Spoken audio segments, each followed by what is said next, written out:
Noong 1880 taon, isang binatang Pilipino ang bumiyahe sa Europa. Dala ang pangarap na gisin ang kanyang bayan. Ito ang kwento ng pinakamagandang araw ni Jose Rizal sa Europa, ang mga panahong gumubo sa Noli Me Tangere. Pagdating ni Rizal sa Madrid, para siyang pinalaya. Dito niya naramdaman ang kalayaan na magsalita, magtanong at matuto. Kaibigan, may naririnig ka bang nagsasalita? Oo nga, parang may nagbabasa ng libro. Tara, puntaan natin. Noong 1884, sa isang masayang pagtitipon nung nagsalita si Rizal, ang isang matapang na muangkahi. Sa bawat taong nakikita ko, sa bawat sining na natutuklasan ko, may nabubuong karakter para sa aking nobela, para sa aking inang bayan.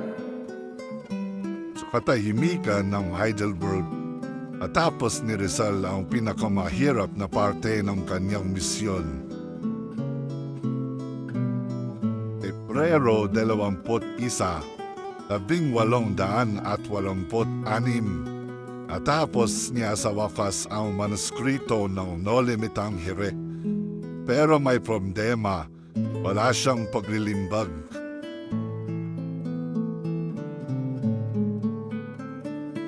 Si Maximo Viola ang tumulong magdiktas ng Noli Me Tangere. Jose, tutulungan kitang ilimbag ang nobelang iyan. Maraming salamat dahil dito may boses na ang ating bayan. Noong Marso 1887, sa Berlin na inimbag ang unang 2,000 kopya ng Noli Me Tangere. Para ito sa aking bayan. Nagkumpay, pero may kaba. Alam niyang maharapin ng libro ang dalit ng mga makapangyarihan. Ngunit, higit pa dito, alam niyang dilisin ang puso ng mga Pilipino.